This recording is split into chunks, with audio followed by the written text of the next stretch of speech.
Hi, I am Wendy Caverly. I'm a strategic connection expert and I am the organizer of the Crusaders Connection event. And I have with me today Charmaine Fuller of Charmaine Fuller Bookkeeping and Advisory, who is one of our important sponsors this year. And I am so excited to share her with you. Welcome. Hi, Wendy. How are you doing, Charmaine? Peachy keen for a Friday. What about you? Oh, you know what? The sun is shining, and what's better than that? In Michigan, of course. Of course. So why don't you go ahead and introduce yourself for our viewers and tell them a little bit about your business. So, of course, I'm Charmaine, but I am a book advisory bookkeeper. So what that means is that I just don't run the numbers because Okay. QuickBooks can do that for you for free 99.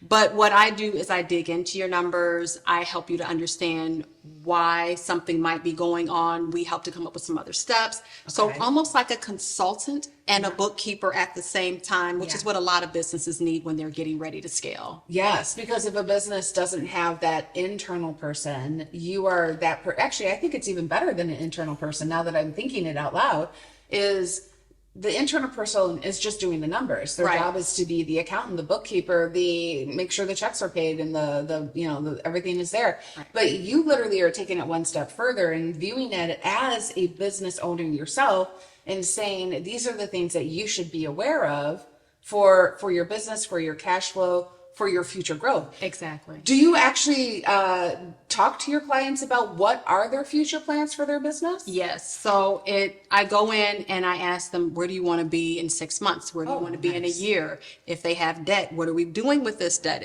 So it's questions that business owners don't really have an opportunity to think about Yeah. because they're running the business. Yeah. They're paying their people. They're serving their community.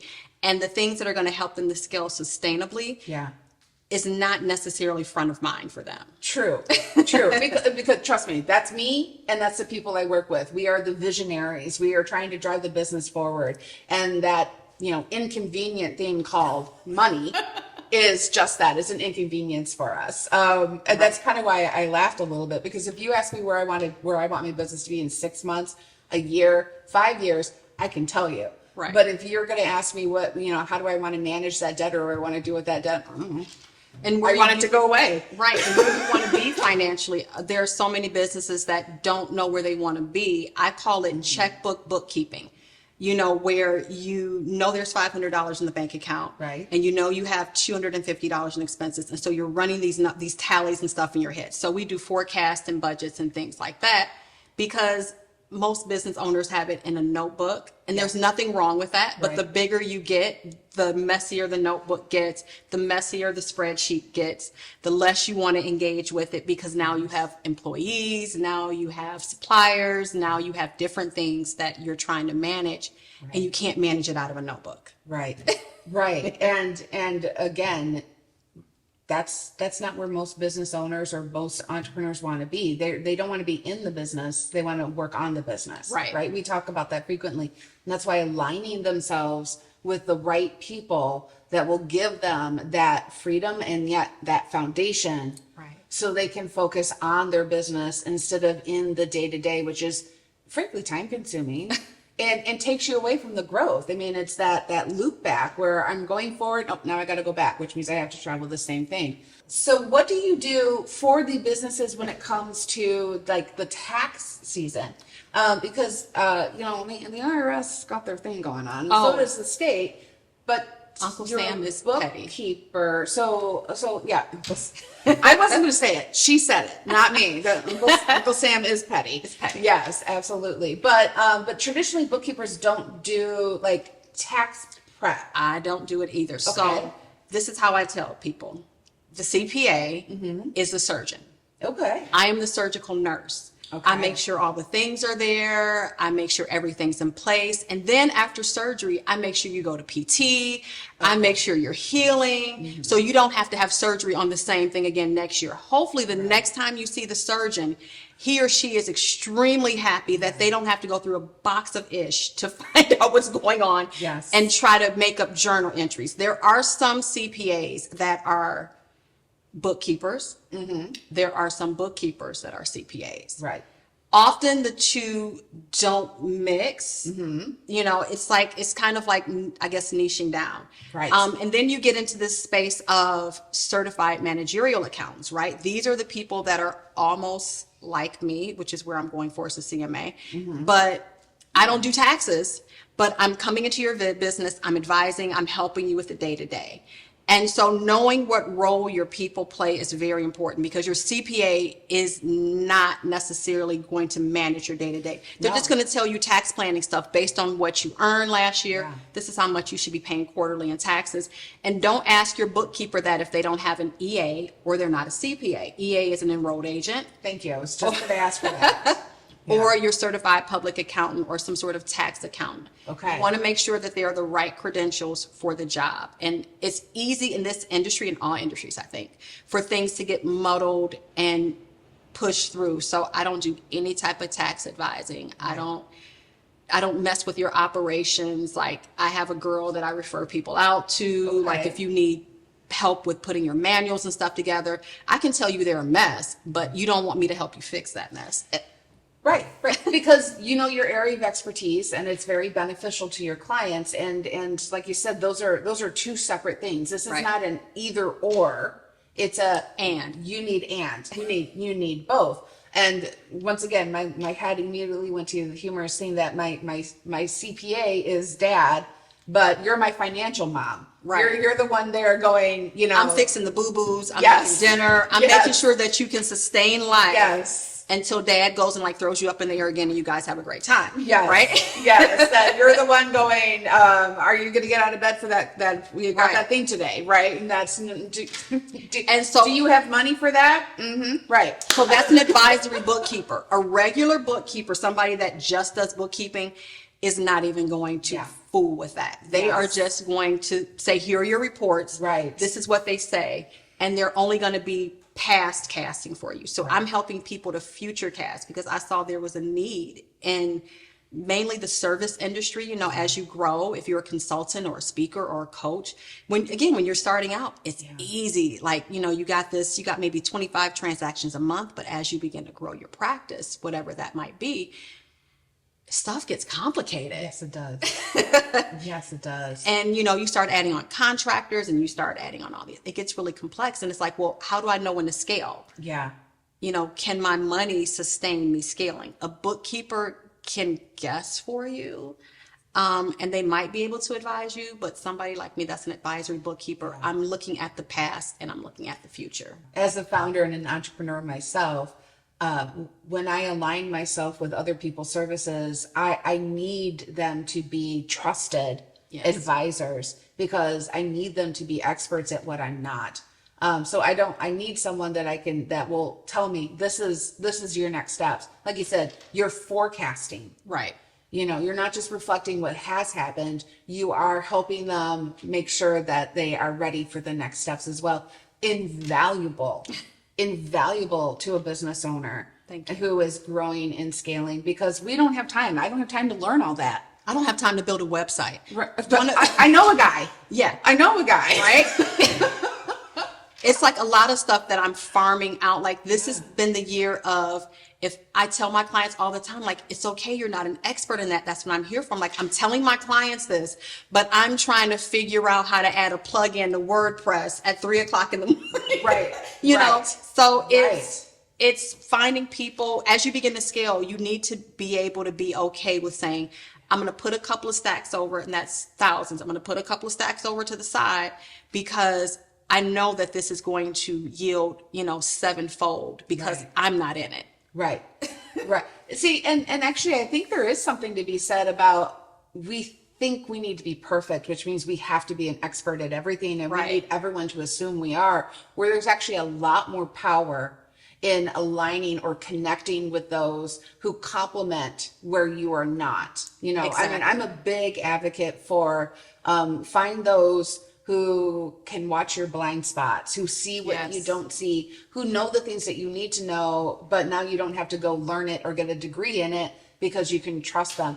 And in the bookkeeping world, that money is literally the lifeblood. Right. Your It's cash literally flows. Yeah. lifeblood. Yeah. Exactly. And you have to think like the wealthy. Think like Henry Ford. Henry Ford didn't build the Model T by himself. He didn't make that Yes. V8 engine by himself. He hired people that was their area of expertise Yep. and got them to go to work. And Yeah. that's how you have to look at it specifically if you're trying to scale or even grow your business. Yeah. What are the areas that I am not strong in? It makes me the coaches that are like, you got to start doing everything. And it's like, no. I don't have the bandwidth. I don't have the room on my plate. I don't have all No, that. Yeah. I don't. I want to do some fun stuff. Yeah. I don't want to try to figure out how to edit a video. I can, Right. but that's not my jam. Yeah. So speaking of the fun stuff, you actually were an attendee of this event last year. I remember we met at another golf outing, Yes. and you were very concerned. That I wasn't great at golf. Like I just started. Right. And my very first words to you were, what does golf have to do with this? Which, by the way, we also have more than one attendance option, not Right. just golf. Golf is one of 3 ways to participate in this event. But you came as a golfer. You want to share your experience? So last year? it was like, you don't even need clubs. Like, because somebody will share with you, like, this is, I know I'm saying like a lot because I'm really excited, but you don't even need clubs. Yeah. Someone will share with you.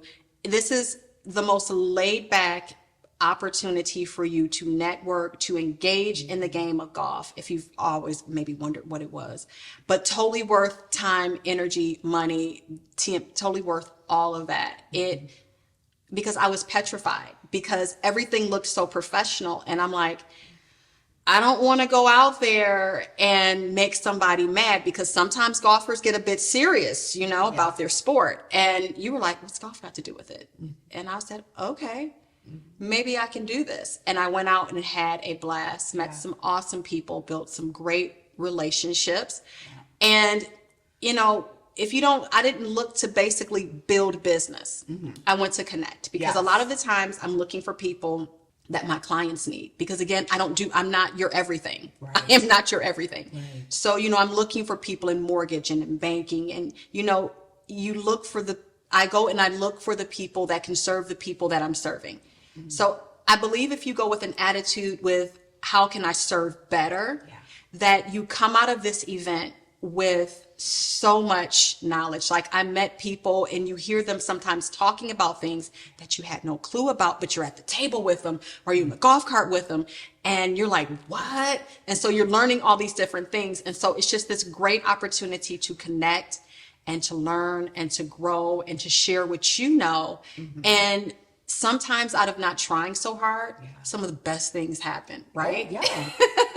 The relaxed business environment fosters conversation, and that creates connection. And you were one of those people that understood that this is not a one and done day. No. It was a start. Yes. A new conversation to create a new result. And you talked about resources, those people that your clients need. And I really feel resources are undervalued. Yes. A lot of time in networking, that is just as important that you align yourself with people that your clients need, because they're client savers, than just trying to find that next customer for yourself. Because a lot of the times, I'm going to be honest with people. A lot of the times when you go to a networking event, people are not looking to be pitched to. Not at all. No. I will advocate against that. This networking events is not where you pitch. Or where you act start a like you're someone's friend and you're cool, and then you meet for coffee and then you pitch them. Like, that is not what networking is about. Networking is what it says. You're growing your network so that you can help to serve the people that you serve even better. Yeah. And so you have to take yourself out of it, and you have to go into an environment and go, who can I find here? I have a client. I'm always thinking, I have a client. They need wealth management. Okay, let me see if I can find someone I can connect with and we can have a conversation. Oh, I have a client that needs some operational work. They need manuals and stuff done. Okay, who can I talk to that can help them build? Oh, I need a CPA. Like, who can, when you go in it from that space, you're curious. You actually want to hear what people are saying. Yes. You're not trying to it's the stress that comes off when you go to a networking event trying to pitch versus when you go trying to be curious and connect. Oh, I love this. It's so much fun. Yes. Like, you go in there and you go to have a great time. Yes. And yes, you're talking business, but it's not from the standpoint of, I got to get this next sale. How many people, like, I used to have this back in the day when I was a coach, I had these coaches, I call them bro marketers. They're like, you go to network so you can figure out how many client contacts you can come out with. And that always felt slimy to me. Yeah. Because maybe you're not, I don't even know yet off of meeting you if you're somebody I even want to work with or that even benefits from my services. So I can't do that in a 5 to 10 minute time frame of us talking together. I can't assess you in that time frame. So I had to switch that. It's like, who do my clients need? Like, even when I was a life coach, okay, they're looking for therapists. Okay, they're looking for someone to organize their home. Okay, maybe they're looking for some special needs resources for their kids. When I flipped it, it was like, oh my God, this is so much fun. It's fun. And so then you kind of get addicted to networking because then you meet people. Yeah. And I'm like a story. I love hearing people's stories. Oh, very And then nice. you get connected into these stories and you get to meet people and learn about people. So if you're a people, even if you're not a people person, I am a introvert, extrovert. Yes. So I'm an introvert until I get there. It takes me a really Yeah. long time to get dressed because my inner saboteur is like, you shouldn't go. You don't have the right outfit. Your hair is not right. Wait a minute, you have a pimple. Oh my gosh, like you shouldn't go. Right. And then I have to like pump myself up in the car and then I meet people. Yes. And then you start hearing stories. And then it's like, now somebody drag me out of here. Yes. I actually often refer to myself as an extroverted introvert because I am outgoing, but when my battery's done, I'm done. I'm done. I'm done. So this amazing experience that you had last year actually resulted in you coming back this year as a sponsor. Yes. Yes. You were like, yes, I love this. I want more. And one of the things that we have really focused on, this event continues to scale and refine and grow. And this year we have shifted our focus to bringing the most ROI that we can for our sponsors. And one of those ways that we're doing that is by having our sponsors tell us who they want in attendance, who they want to connect with at this event. So what types of professions, what type of people do you want to connect with directly at this event? So I am looking for bankers, specifically business lending. Okay. Small micro business lending. Okay. Because a lot of, again, my businesses are beginning to scale and Yeah. I'm like, no credit cards. Like, can we get a business loan, please? Right. So those types of bankers, business lending, things like that. People that can do organizational work within a business. I don't know what their official name is, but they're the fairy godmothers of being able to go in, seeing the organizational chaos and helping people to put it together. I have a client now. I've been trying to find somebody for her. It's like, because I can't do it for her. So someone that can go in and help people build systems, not only in Michigan, because my clients are everywhere. Right. So either being willing to do virtual or to traveling for clients is always fun. But those are the people I'm looking for. And even on the personal end of CFPs, certified financial planners, maybe even sometimes mortgage people, because they tell me, I'm like a therapist too. They tell me everything. They're about to buy a house, they're about to retire. So being able to have those types of things in my back pocket, or they're looking to scale out for doing other things. And I try to find connections for them as well. So those are my industries that I'm primarily looking at. You know what I love about your requested target attendees? You're not looking to connect with someone that you want to onboard as a client. No. You are looking for those other businesses. You're actually going to be the one sending business to them. Yes. But they have to be there to get connected to you. Yes. Yes. So that in itself is refreshing. Yes, absolutely. So is there anything else that you want to share with the room? Not at something that no, not at all. Just Okay, I Yes. lie. So, okay. All right. Did you hear that? You lied to me. I lied. Yeah. So this event, like, you gotta come. Like, people have gotta come. Like, this is not a paid endorsement or anything like that. But again, you don't have to know how to golf. It's going to be a great day. It's going to be an opportunity for you. And like, there's 3 different ways to do this. You can come for dinner solely if you just want to talk to everybody after. You can come for the professional, which is what I thought. So that was one of the reasons why I chose to sponsor, right. Yeah. because I'm a big organizational type of girl. Right. And I love events that are run almost like, I'm not looking for perfect. I'm just looking for a good team that works well together, that there's this good symmetry. Your energy is absolutely amazing. Like if you've never been in Wendy's presence, even when Wendy is calm, she is exuding light and happiness. So it's always good to be in that space. And so because you carry the energy of the event, because you're the, the head honcho, the entire event is this calming, this fun space. Everybody's having a great time. Everybody's relaxed. Like there's no need to be nervous because everybody is just there to support. And that was why I chose to come, because no matter what background you're from, age, whatever, everybody is at that event to connect and support. Yes. And that is not the norm, unfortunately. It is not. And the networking arena. Again, I come from the coaching space, previously. And sometimes, specifically in that space, it can be the mean girl, the mean guy space, and there's a lot of gatekeeping and stuff like that. I found that at this event, if there's something you want to know, there's somebody that's going to have the conversation, or you can do like I did last year and just be a fly on the wall and sit at the table and quietly listen to the conversations that are going on around you and just soaking up like the knowledge and the things that are happening around you. That's why I chose that. The entire event had a flow to it, which again, unfortunately, is not always the norm. It really isn't. And so what you have created and curated, like the way you curate, like nobody talks about that. I'm giving you your flowers right now. The way that you're able to curate people and experiences is a superpower. Thank you. And to be in that energy and to be a part of supporting that energy was like, hell yeah. Like, why wouldn't I? There needs to be, yes, please, more of this. And your dreams of scaling, like, yep, they need this, like they need. So yeah, that's why I chose to. It's because your energy just exudes, and then what you serve beyond that. So it's just not for Wendy to make money. Right. Wendy is actually supporting other organizations through this event. So it's not just for her to get pizzade. It's, it has a greater purpose. And so I'm about flow and organization and purpose. Yes. So yeah, that's why. And I do have to say that is my favorite part of the event is that cocktail reception, which is open bar, in case anybody wants to know.